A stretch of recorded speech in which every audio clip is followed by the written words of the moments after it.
सिंधुदुर्ग रत्नागिरीचा आपला नेता करारी, जनतेचा कैवारी, स्वाभिमानाची भरारी. कोकणची माती, स्वाभिमानाची जाणीव आणि एका नेत्याचा संघर्ष. 10 एप्रिल 1952ला जन्माला आलेले एक झुंजार नेतृत्व, जे आज 75 वर्षाचे सुवर्णमयी पदार्पण करत आहे. महाराष्ट्राचे माजी मुख्यमंत्री, माजी केंद्रीय मंत्री आणि कोकणचे भाग्यविधाते नारायण तातू राणे. संघर्षातून घडलेले नेतृत्व. एका साध्या शिवसैनिकापासून सुरू झालेला प्रवास मुख्यमंत्रीपदाच्या शिखरापर्यंत. कोकणच्या विकासासाठी ज्यांनी अनेक वादळे पेलली, अन्यायाविरुद्ध नेहमीच जो पेटून उठला, तो खरा कोकणचा सिंह. एखाद्या नेत्याचा, एखाद्या मुख्यमंत्र्याचा दरारा काय असू शकतो ते मी राणे साहेबांच्या रूपाने बघितलंय. म्हणजे ते मुख्यमंत्री असताना पण त्यांचा दरारा त्यांच्या पक्षाच्या सगळ्या सदस्यांच्यावर होता आणि विरोधी पक्ष नेता असताना पण ती जागा असायची. आणि नुसतं असं माग बघितलं तर सगळे शिवसेनेचे आमदार चिडी चुप हजर तिथं असायचे. एकही इकडं तिकडं जायचं नाही, संपूर्णच्या संपूर्ण हजर असायचं.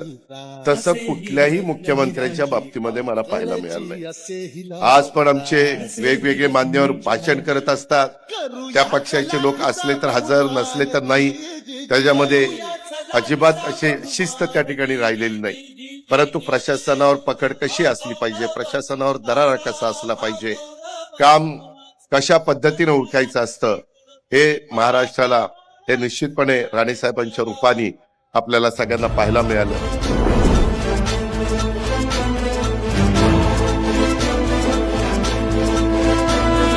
सिंधुदुर्ग रत्नागिरीचा आपला नेता करारी, जनतेचा कैवारी, स्वाभिमानाची भरारी.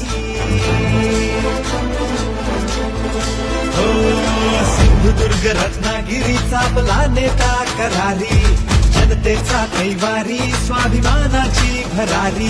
प्रखर ध्येय हे त्याचे, अन्यायावर प्रहार करणे, जिंकून आणू महायुतीला आपण बहुमताने. सत्तेच्या शिखरावर पोहोचताना राणेंनी कधीही जनसामान्यांची साथ सोडली नाही. राणे साहेब म्हणजे शब्द पाळणारा नेता, अशी ओळख त्यांनी अल्पावधीत निर्माण केली. कोकणला विकासाच्या प्रवाहात आणण्यासाठी त्यांनी स्वाभिमान संघटनेच्या माध्यमातून आणि पुढे भाजपमध्ये सक्रिय राहून मोठे योगदान दिले. सिंधुदुर्गच्या जडणघडणीत राणे साहेबांचा वाटा सिंहाचा आहे.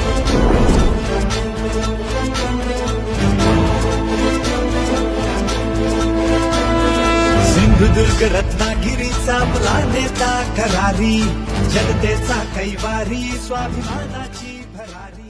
75 वर्षाचा हा प्रवास सोपा नव्हता. वादळे आली, संकटे आली, पण राणे साहेब अधिक मजबूतीनं उभे राहिले.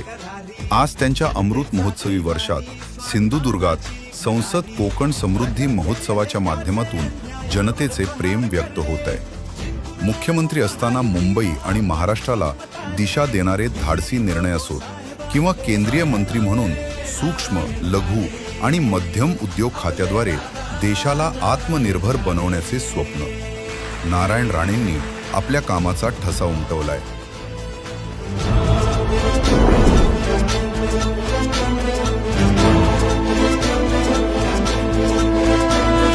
सिंधुदुर्ग रत्नागिरीचा आपला नेता करारी, जनतेचा कैवारी, स्वाभिमानाची भरारी. फक्त राजकारण नाही तर समाजकारण.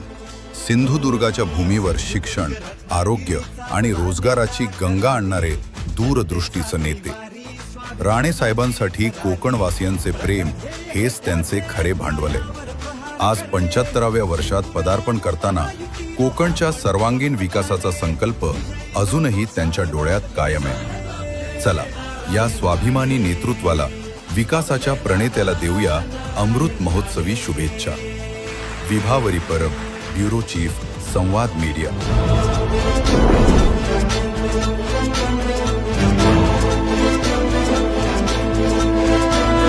सिंधुदुर्ग रत्नागिरी रत्नागिरीचा आपला नेता करारी, जनतेचा कैवारी, स्वाभिमानाची भरारी. हो, सिंधुदुर्ग रत्नागिरीचा आपला नेता करारी, जनतेचा कैवारी, स्वाभिमानाची भरारी. प्रखर ध्येय हे त्याचे, अन्यायावर प्रहार करणे, जिंकून आणू महायुतीला आपण बहुमताने. विजयी हो गो साहेब आपले नारायण राणे, आपले दादा नारायण राणे.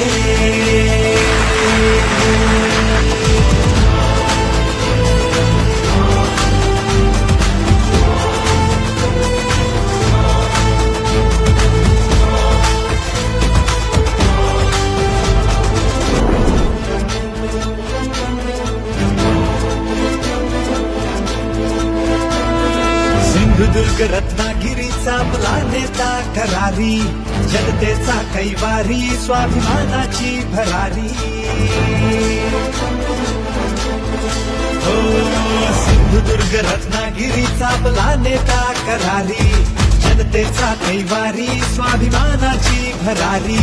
प्रखर ध्येय हे त्याचे, अन्यायावर प्रहार करणे, जिंकून आणू महायुतीला आपण बहुमताने.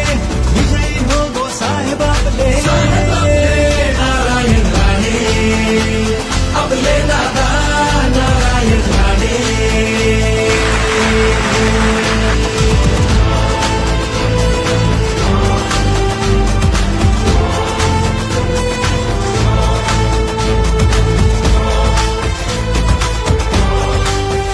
त्याचा कैवारी, स्वाभिमानाची भरारी.